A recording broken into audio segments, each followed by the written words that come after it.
Hello friends, respected teachers, parents और प्यारे बच्चों, स्वागत। आज हम शुरू करते हैं Jawahar Navodaya entrance exam class 6 के लिए कुछ इम्पोर्टेंट क्वेश्चन मैथ्स के। ये क्वेश्चन जो आप स्क्रीन पे देख रहे हैं इंग्लिश मीडियम के हैं, लेकिन मैं इस प्रकार से इनको समझाऊंगा कि हिंदी मीडियम के बच्चे भी बड़ी आसानी से इसको सॉल्व कर सकते हैं, इसको समझ सकते हैं। ये प्रश्न जो है इंग्लिश मीडियम और हिंदी मीडियम दोनों बच्चों के लिए हम कर रहे हैं, इसलिए आप लोग अंत तक इनको गौर से देखिए। और ये बहुत ही अच्छे और इम्पोर्टेंट क्वेश्चन है जो आगामी नवोदय एंट्रेंस एग्जाम में पूछे जा सकते हैं। Difference of greatest number of 7 digits to the smallest number of 8 digit. हमने किसका अंतर बताना है, यहाँ पे आपको समझना है। हिंदी मीडियम वाले बच्चों को डिफरेंस का मतलब अंतर, अंतर का मतलब घटाना है, ठीक है ना। Greatest number of 7 digit, 7 digit का मतलब 7 अंकों की बड़ी से बड़ी संख्या। तो 7 अंकों की बड़ी से बड़ी संख्या क्या होती है? 7 टाइम हम 9 को लिख देते हैं, बस 9 को। ये 9 हमने 7 बार लिख दिया तो ये 7 अंकों की सबसे बड़ी संख्या हो गई। 99 लाख यानी 99 लाख, 99,999, 99 लाख 99,999। और स्मॉलेस्ट 8 डिजिट नंबर, 8 डिजिट की स्मॉलेस्ट नंबर क्या होगी? हम 7 तो 0 रख देंगे उसमें और पीछे 1 रख देंगे। इसका हमने अंतर बताना, तो इसको घटाइए आप लोग, तो केवल एक का अंतर होगा। Which of the following decimals are written in decreasing order? Decreasing order का मतलब, डिक्रीज का मतलब होता है घटते क्रम, घटते क्रम या अवरोही क्रम जिसे कहते हैं, अवरोह। तो कौन सी संख्याएं ऐसी हैं जो अवरोही क्रम में लगे हैं, डिक्रीजिंग ऑर्डर में लगी है, ठीक है ना। ये आपको देखना है। तो सबसे पहले हम ए वाला देखिए। ये पहले 12.075 है, 12.075। ये है 12.705, ये है 12.750। यहाँ पे डैश जैसा लग रहा है, लेकिन ये दशमलव ही होना चाहिए मेरे हिसाब से। अब देखिए, इसमें डिक्रीजिंग ऑर्डर का मतलब होता है कि पहले बड़ी संख्या, फिर छोटी, फिर लास्ट में सबसे छोटी। तो यहाँ पे हम देखेंगे कि यहाँ 12 तो बराबर है दोनों में, पहले हम 2 की तुलना करेंगे, लेकिन यहाँ 0 है 10वें स्थान पे। जो 10th वाला प्लेस है यहाँ 0 है, यहाँ 10th वाले प्लेस पे 7 है। इसका मतलब ये डिक्रीजिंग ऑर्डर में नहीं है, बढ़ती यहाँ पे ये बढ़ता हुआ क्रम है दोनों के बीच, ठीक है ना। अब हम दूसरे वाले बी वाले पे चलते हैं। तो देखिए यहाँ भी 12 है, 12, यहाँ भी 12 है, यहाँ भी 12 है, तीनों में 12 है। अब 10वां भाग देखिए, यहाँ 7 है, यहाँ भी 7 है, यहाँ 0 है। तो यहाँ पे अभी ठीक है, इन दोनों का बराबर है। अब तीसरा 100वां स्थान वाले के देखेंगे हम, तो 100वें स्थान पे इसका 5 है, यहाँ 0 है। यहाँ क्योंकि यहाँ तो पहले ही छोटा हो गया, तो ये तो बिल्कुल सही है, इसमें देखने की जरूरत ही नहीं है। तो यहाँ उसके हिसाब से बिल्कुल सही है, क्योंकि पहले देखिए सबसे बड़ी संख्या 12.750 है, क्योंकि दूसरी बड़ी संख्या जो है 12.705 है, 705। और तीसरी वाली 12.070, क्योंकि ये देखिए इन तीनों में जो है 12 इक्वल है, बराबर है, ठीक है ना।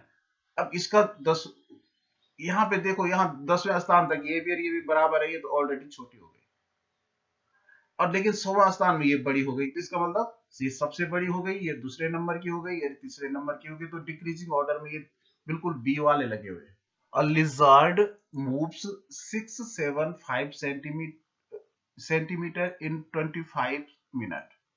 एक छिपकली है, लिजार्ड है, वो जो है 675 सेंटीमीटर जो है 25 मिनट में जा रही है, ठीक है ना। How much distance will it cover in 1 hour? एक घंटे में कितनी दूरी तय करेगी, कितनी डिस्टेंस तय करेगी? तो देखिए, ये तो एक एक नियम वाली विधि से भी आप लोग कर सकते हैं, यूनिटरी मेथड से, या जो भी आपको अच्छा लगता है। ये तुलना वाली विधि, मतलब यूनिटरी मेथड में एक तुलना करना होता है। अगर हम एक तरफ मिनट लिखते हैं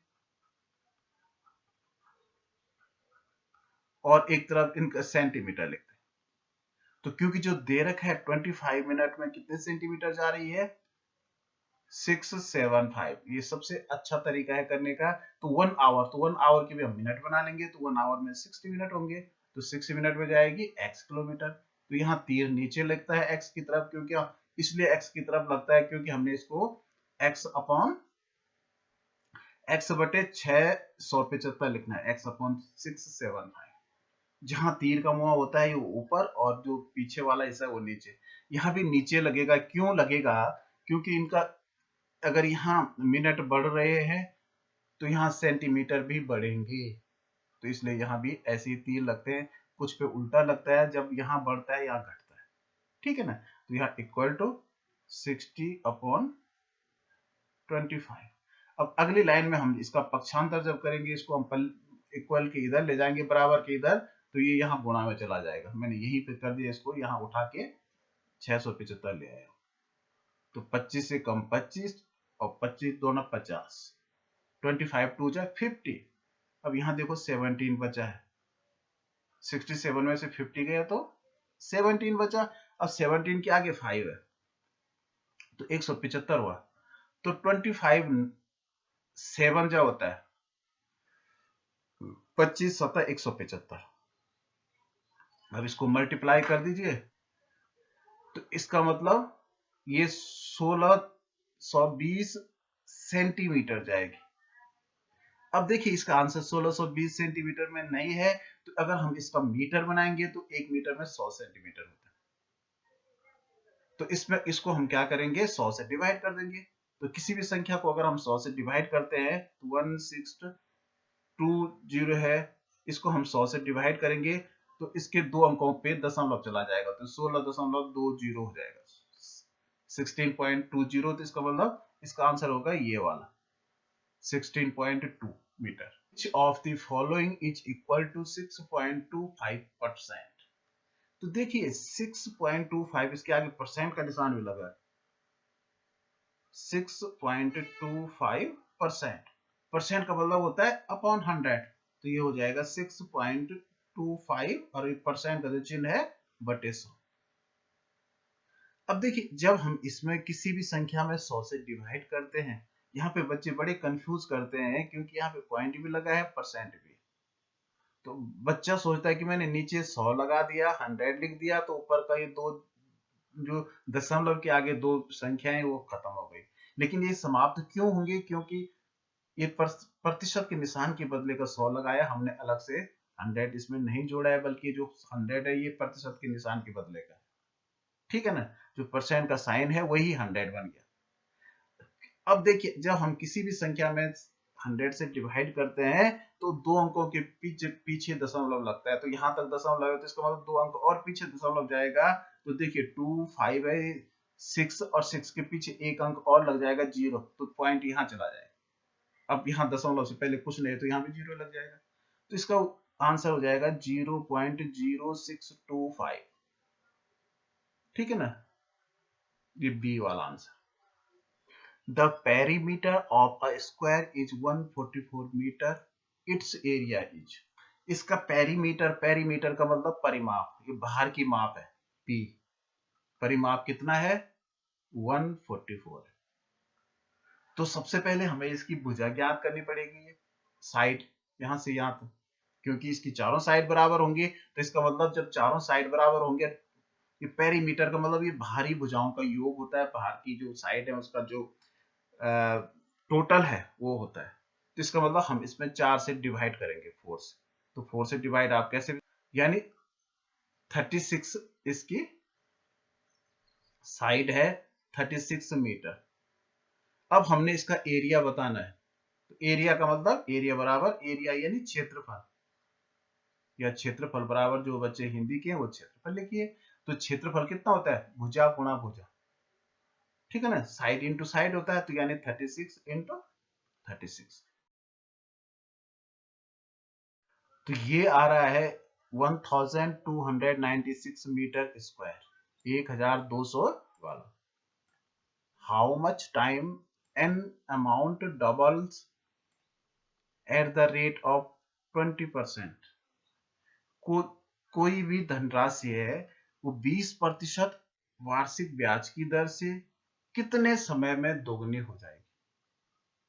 तो यहां हमें समय ज्ञात करना है। लेट द प्रिंसिपल इज, तो 20% की दर से ये डबल हो रहा है। तो डबल का मतलब जो अमाउंट हो जाएगी, अमाउंट का मतलब मिश्र धन, मिश्र धन जो हो जाएगा 100 का डबल यानी 200। तो अब हमें यहाँ पर ये पता करना है कि इसमें हमको इंटरेस्ट कितना मिला, ब्याज जिसे कहते हैं। इंटरेस्ट है या जो ब्याज हमको मिला वो 200 में से 100 कम कर दो, क्योंकि 200 टोटल मिश्र धन है, अमाउंट है, और 100 उसमें हमारे प्रिंसिपल है या मूलधन है, हमारा ही रुपया है। तो ब्याज मिला 100 रुपए। ठीक है ना। अब हम फॉर्मूले के हिसाब से इसको कर सकते हैं। तो इसका जो फॉर्मूला है तो होता है PRT upon 100 equal to SI। तो P का मतलब प्रिंसिपल, रेट और टाइम। ठीक है। तो यहां पर देखिए मूलधन हो गया, माना मूलधन हमने 100 रुपए किया है तो 100 रुपए, ब्याज 100 ही है। तो क्योंकि हमें टाइम ज्ञात करना है तो T इक्वल टू क्या हो जाएगा, ये 100 तो अपनी जगह रहेगा, और ये नीचे वाला जो 100 है ये जब इक्वल के दूसरी तरफ जाएगा तो इंटू 100 में चला जाएगा। ऊपर का 100 और 20 नीचे आ जाएगा। 100 तो कट गए, और 20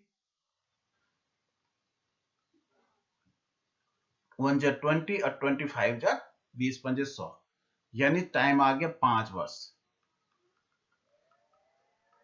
5 years। A chair was sold for rupees 240 with a loss of 20%, cost price of chair is। देखिए कोई कुर्सी है, उसको 240 में बेचा गया, 240 में बेचा गया, और उसको बेचने में बेचने वाले को 20% का लॉस हुआ। ठीक है ना। तो कॉस्ट प्राइस हमें बतानी है, कॉस्ट प्राइस का मतलब क्रय मूल्य बताना है। अब देखिए हम कॉस्ट प्राइस कैसे ज्ञात करते हैं। ऐसी कंडीशन में कई बच्चे क्या करते हैं, यहाँ पे गलती कि 240 240 का 20% निकालते हैं। सोल्ड प्राइस का, एसपी का कभी भी 20% का या परसेंटेज नहीं निकलता है। ये परसेंट किस पे निकलता है, कॉस्ट प्राइस पे, यानी क्रय मूल्य पे निकलता है। और क्रय मूल्य हमें मालूम नहीं है, इसे हमें ज्ञात करना पड़ता है। तो हम सपोज करेंगे, सपोज जो कॉस्ट प्राइस है वो 100 रुपीज है, तो 100 रुपए के हिसाब से 20% लॉस हो रहा है। उसके हिसाब से जो विक्रय मूल्य होगा, सोल्ड एसपी होगा, सोल्ड प्राइस, वो कितना हो जाएगा, इसमें घट जाएगा 20, क्योंकि 80 में बेचना पड़ेगा, क्योंकि उसको 100 में 20 रुपए का घाटा हो रहा है। तो सपोज कर जो कॉस्ट प्राइस अगर हम 100 मानते हैं तो उसके हिसाब से जो एसपी है, विक्रय मूल्य है, वो 80 रुपए हो रहा है। तो जो रियल कॉस्ट प्राइस है, वास्तविक क्रय मूल्य जो है, उसको हम कैसे ज्ञात करते हैं, हम 100/80 कर देते हैं, 100/80, और इंटू जितना रियल कॉस्ट सेलिंग प्राइस है। हमने काटा, ये काटा, 0 से 0 कट गया, 8 1 जा 8, 8 कम 8, और 8 24, 8 3 जा 24। अब 100 से हम 3 को मल्टीप्लाई करेंगे तो 300 रुपीज हो जाएगा। तो इसका मतलब वो वस्तु जो खरीदी थी वो 300 में खरीदी थी, 300 rupees. Simple interest of rupees 165043 at the rate of 5% per annum is। यहाँ पे रेट भी होना चाहिए था। ठीक है ना। तो सिंपल इंटरेस्ट कितना होगा, 1650 रुपए का, ये मूलधन है, प्रिंसिपल। ठीक है ना। तो ये मूलधन हो गया 1650 रुपए, ये समय हो गया 3 वर्ष, 3 ईयर, और यहाँ पे 5% ये दर दे रखी है, रेट ऑफ इंटरेस्ट 5%। तो हमें ब्याज ज्ञात करना है, तो प्रिंसिपल इतना into rate 5% into time 3 year upon 100। तो देखिए 0 से 0 कट गया,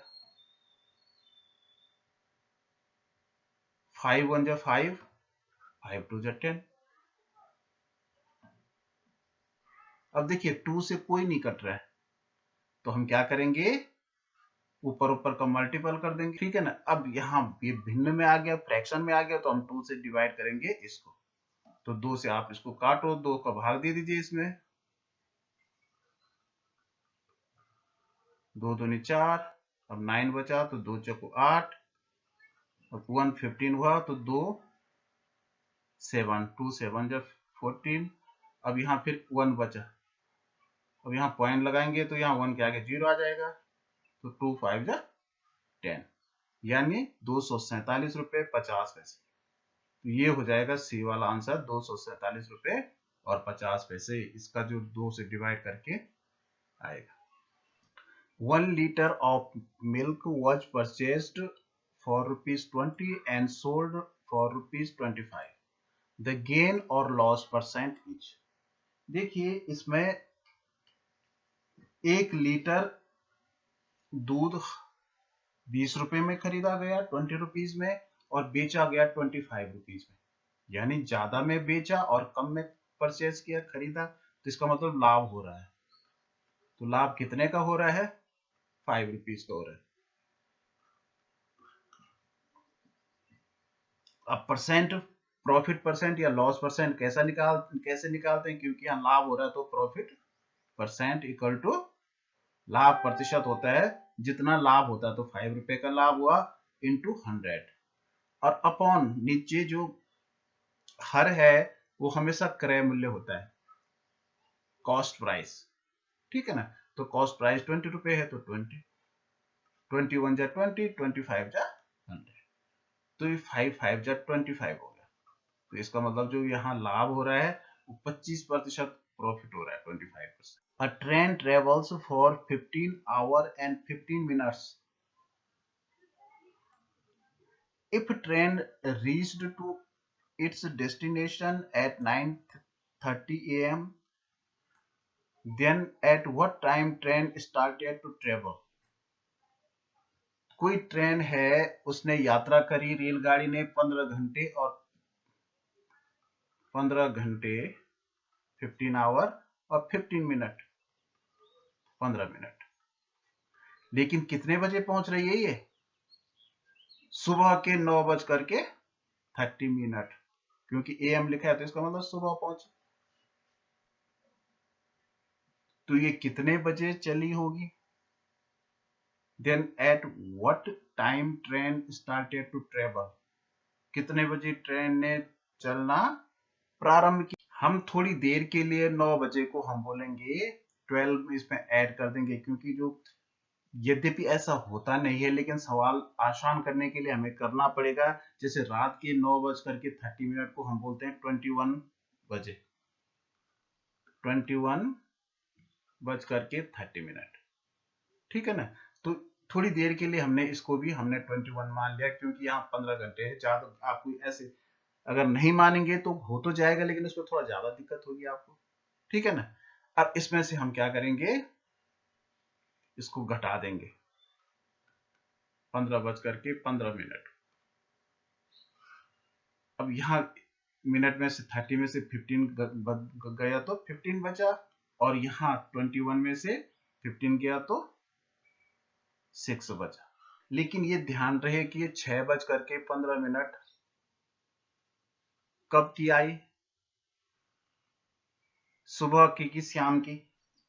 क्योंकि अगर ये सुबह की आती तो ये समय, क्योंकि यहाँ 9:30 हो चुका है, तो यहाँ पर हमें ये ध्यान रखना है, क्योंकि ये सुबह की होती तो ये घंटे, क्योंकि कल 9:30 बजे से पहले का समय तो 24 घंटे से ज्यादा होता है, लेकिन ये तो 24 घंटे से कम है, 15 घंटे 15 मिनट है। तो इसका मतलब ये शाम की 6:15 है, यानी इस पीएम, ठीक है ना। तो 6:15 PM ये वाला। The product of 0.4 into 0.04 and 0.004 वाले क्वेश्चन में केवल दशमलव का स्थान का ध्यान रखना, बाकी गुणा वैसे ही होता है, मल्टीपल वैसे ही होता है। 4 का मल्टीपल हम 4 से करेंगे तो 4 4 जा 16, 4 चौको 16 और 16 चौको 64, यानी 64। तो आंसर आ गया 64, ठीक है। अब हमें केवल ये गिनना है कि कितने पॉइंट के पीछे, कितने डिजिट के पीछे पॉइंट है। पॉइंट का मतलब दशमलव। अब देखिए ये 3 डिजिट ये हो गई, 2 डिजिट ये हो गई, तो 3 और 2 5, 5 हो गए और एक ये हो गए 6। तो यहां से कुछ मत करो, आप केवल जीरो बढ़ाओ इसके पीछे, 1 2 3 4 5 और 6, और यहाँ दशमलव लगा दो और दशमलव से पहले भी एक जीरो, तो ये हो जाएगा 0.0000064। अब ये वाला क्वेश्चन है, इसको मैं उठा के यहीं ले जा रहा हूं। इसमें जो सबसे पहले हम सॉल्व करेंगे ये भिन्नकुलम को करेंगे, रेखा कोष्ठक को। तो हम क्या करते हैं, इधर से हम ऐसे ही इसमें इक्वल करके 118 कर्ली ब्रैकेट डिवाइड बाय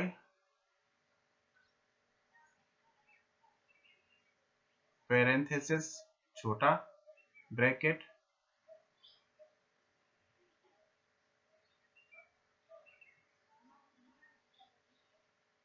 और इसको चाहो तो हम एक साथ सॉल्व कर सकते हैं। देखिए ये सबसे छोटा कोष्ठक है, तो यहाँ देखिए यहाँ पे 6 में से 2 को हम माइनस करेंगे तो यहाँ 4 बच जाएगा, फिर 9 में से 4 को घटाएंगे तो 5 बच जाएगा। तो यहाँ पे अगर 5 आ गया तो यहाँ देखिए 5 हो गया, ठीक है ना, और इसके बाहर केवल ये वाला ब्रैकेट रह गया। अब यहाँ 118 डिवाइड बाय ये ब्रैकेट 121 डिवाइड बाय, इसको भी अगर हम सॉल्व करते हैं तो 11 इंटू 11 121 होता है 121। कर्ली ब्रैकेट के अंदर का सॉल्व करेंगे तो पहले डिवाइड करेंगे, तो 121 से जब 121 को डिवाइड करेंगे तो कितना आएगा, 1 आ जाएगा, इसमें प्लस 14 हो जाएगा, तो ये 15 हो गया, ठीक है ना। अब 15 में से ये 5 चला गया तो 10 बच गया यहाँ पे, ठीक है ना। तो यहाँ कितना बचा, 118 डिवाइड बाय 10। अगर हम इसमें 10 से इसको डिवाइड करेंगे तो इसका जब किसी भी संख्या को हम 10 से भाग देते हैं तो उसके एक अंक के पीछे डेसिमल चला जाता है, तो यहाँ देखो 11.8 हो जाएगा, 11.8। HCF and LCM of two numbers are 3 and 120। दो संख्याओं का लॉसअ, HCF का मतलब होता है महत्तम समापवर्तक, highest common factor and lowest common multiple, लघुत्तम समापवर्त। तो दो संख्याओं का जो महोत्सव है वो 3 है और लॉसअ जो है 120 है, ठीक है ना।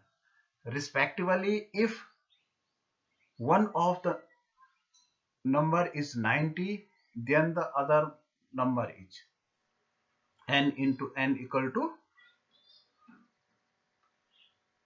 LCM into HCF, यानी संख्या गुणा संख्या बराबर लॉसअ गुणा मॉसअ, ठीक है ना। ये सबको आता है।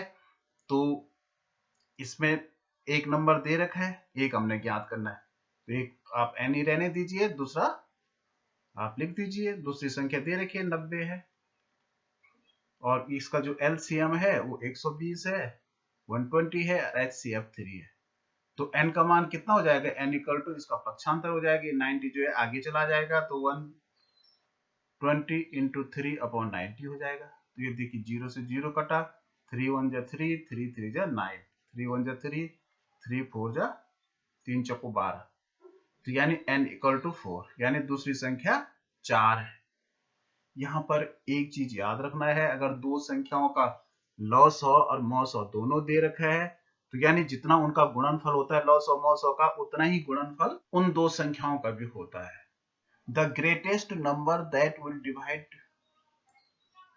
480 एंड 840 एग्जैक्टली इज, वह सबसे बड़ी, ग्रेटेस्ट का मतलब सबसे बड़ी संख्या कौन सी है जो 180 को भी डिवाइड करती है, यानी 480 में भी जिसका भाग जाता है और 840 में भी भाग जाता है। यानी अगर हमें बड़ी से बड़ी कोई संख्या ज्ञात करनी है जिसका भाग उन दोनों संख्याओं में या तीनों संख्याओं में चला जाता है, तो इसका मतलब हमें क्या ज्ञात करना है, महत्तम समापवर्तक, यानी हाईएस्ट कॉमन फैक्टर। HCF उसका ज्ञात करना है। तो HCF ज्ञात करने का जो मौसम ज्ञात करने का तरीका, तो छोटी संख्या का भाग हम क्या करते हैं, बड़ी संख्या में दे देते हैं। अब देखिए इसमें अगर हम 2 बार भाग देते हैं तो 4 2 जा 8 हो रहा है, लेकिन 82 जा ज्यादा हो जाएगा ये, तो इसका मतलब एक ही टाइम डिवाइड हो रहा है, वन टाइम। तो 480 एकम 480। अब इसको यहाँ माइनस कर दो, 0 14 में से 8 गया 6। अब यहाँ 7 बचा, 7 में से 4 गया 3। अब इससे हम फिर डिवाइड करते हैं 480 को, तो यहाँ भी देखो एक ही बार डिवाइड हो रहा है, 0 2 2 1।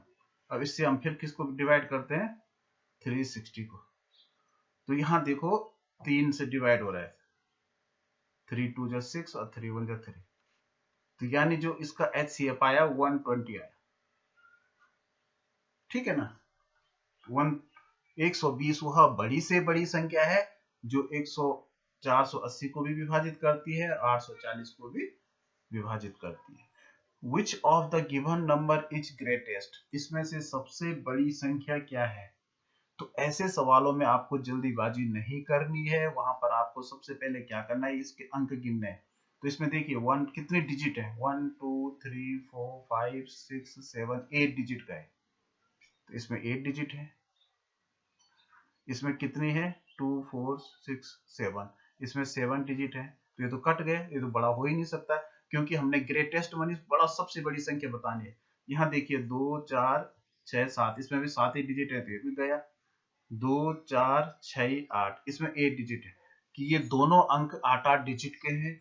तो सबसे पीछे वाली डिजिट देखिए, लास्ट वाली, यहाँ 9 है, यहाँ 8 है, तो अपने आप ये 9 वाली सबसे बड़ी हो गई, क्योंकि जब दोनों में 8 डिजिट है तो सबसे पीछे जिसकी बड़ी डिजिट होगी वही सबसे बड़ी संख्या होगी, तो ये वाली डिजिट सबसे बड़ी होगी। Greatest number formed by using the digits 1 3 0 9 7 when one digit is used only once is. हमने बड़ी से बड़ी संख्या बनानी है दी हुई इन अंकों से। बड़ी अंक पहले लिखते हैं 9, उससे तब बड़ा है 7, फिर है 3, फिर है 1, फिर है 0 9 7 3 1 0। Which of the following fraction is greatest? इनमें से सबसे बड़ी भिन्न कौन सी है। तो देखिए भिन्न अगर हमें बड़ी और छोटी बतानी है, कोई भी फ्रैक्शन बताना है कि कौन ग्रेटेस्ट है कौन स्मॉलेस्ट है, तो ऐसी कंडीशन में या तो ऊपर वाले बराबर होने चाहिए या नीचे वाले इक्वल होने चाहिए। अब हमें अगर न तो ऊपर बराबर है न तो नीचे बराबर है, तो सबसे बढ़िया तरीका ये है कि हम इनको डेसिमल में चेंज कर दें। तो डेसिमल में चेंज करने के लिए, दशमलव में बदलने के लिए, हम नीचे वाले का भाग ऊपर वाले में दे देते हैं। 4 से डिवाइड करेंगे 3 को, तो देखिए यहाँ डिवाइड नहीं होता, यहाँ 0 पॉइंट रखा, यहाँ 0 बढ़ा, तो 4 7 28। अभी हमने केवल एक ही पॉइंट तक देते हैं, 0.7, ठीक है ना। यहाँ देखिए यहाँ 8 से 3 को डिवाइड करिए, यहाँ पॉइंट रखा, यहाँ 0 बढ़ा, तो 8 3 24, 8 3 24, तो यहाँ 0.3 हो गया। यहाँ 3 से 2 को करो, यहाँ पॉइंट रखा, यहाँ 20 हुआ, 3 6 जा 18, 3 छक्का 18, तो इसका 0.6 हो गया। यहाँ 9 से 5 को करो,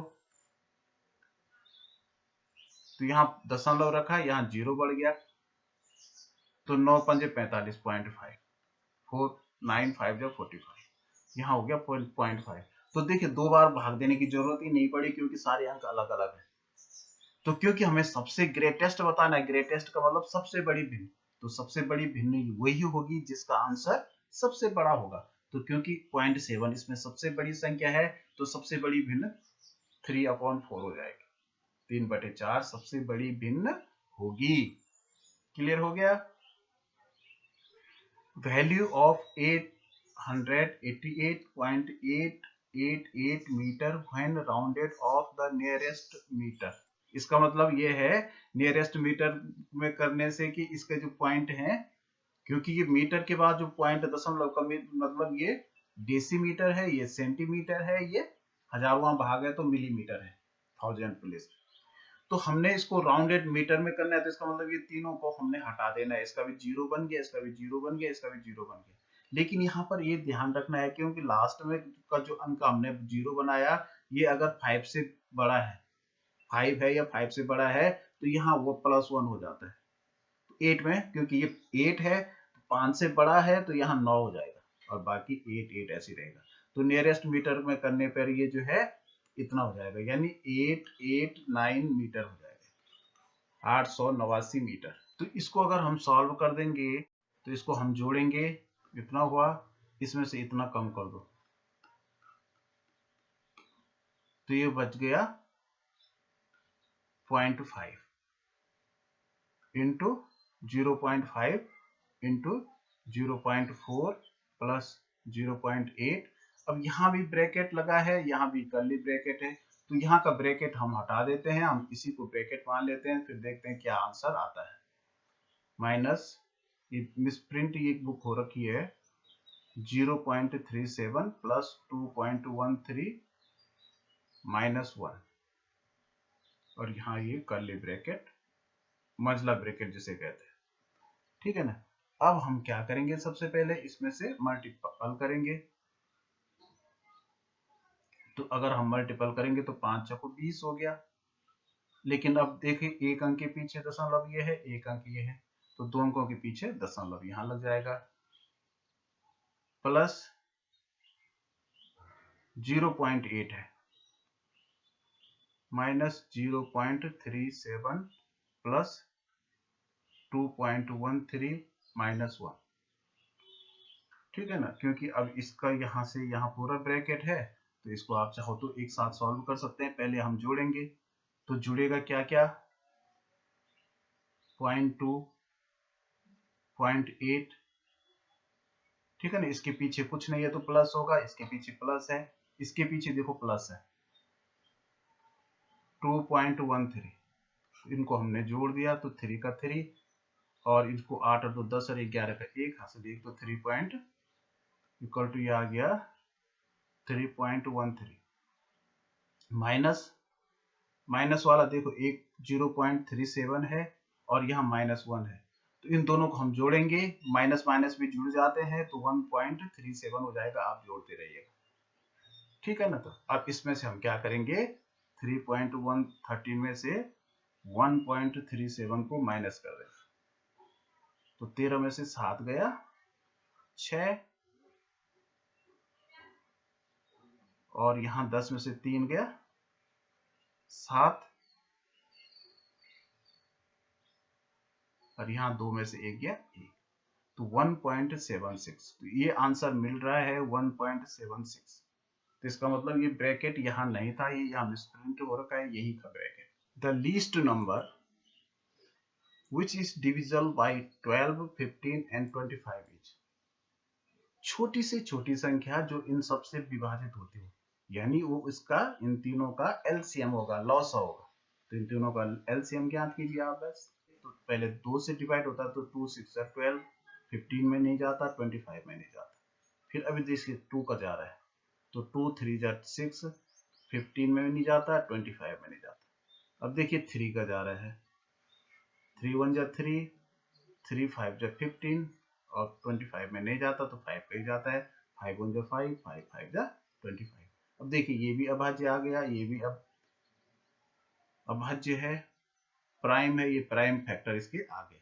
तो अब एलसीएम कितना हो जाएगा, एलसीएम यानी लॉस और कितना हो जाएगा, 2 × 2 × 3 × 5 × 5, ठीक है ना। तो 5 5 25, 25 75, 75 दूना 150, 150 दूना 300, 300। तो इसका मतलब इसका एलसीएम 300 है। तो 300 वह छोटी से छोटी संख्या है जो इन तीनों से डिविजिबल है, इन तीनों से डिवाइड हो जाती है। Profit of company in 2006 will be how much time of the profit in 2002। यानी 2002 की अपेक्षा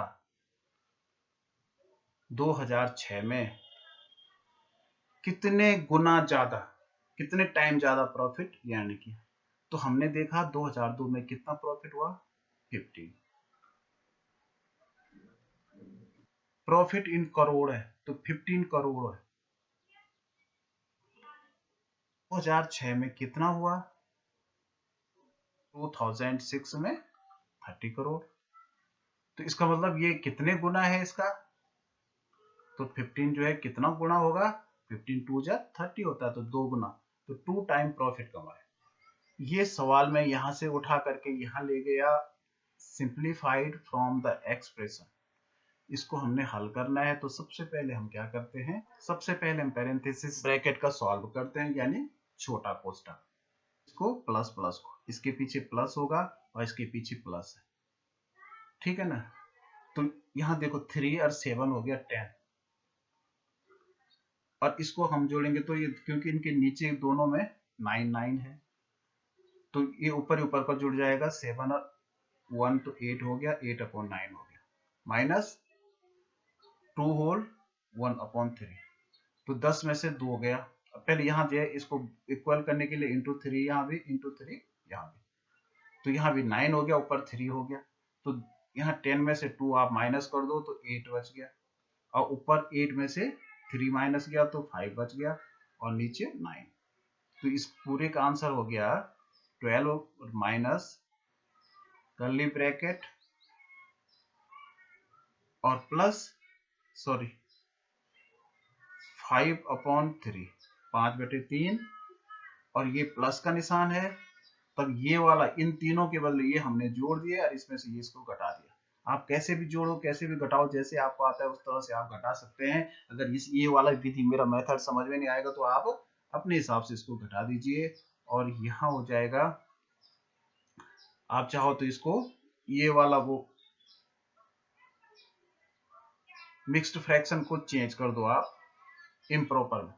8 9 72, 8 9 जा 72, 72 में 5 जोड़ के 77/9, ठीक है ना। अब ये ब्रैकेट बंद। तो हमने इसको सॉल्व किया, तो यहां सॉल्व करने के लिए क्या करेंगे आप?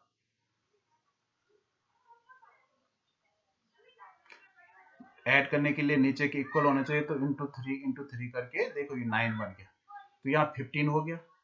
तो यहाँ हो जाएगा देखो 12 माइनस, अब यहाँ 15 और 77 में 15 को जोड़ दो, कितना होगा? 92/9।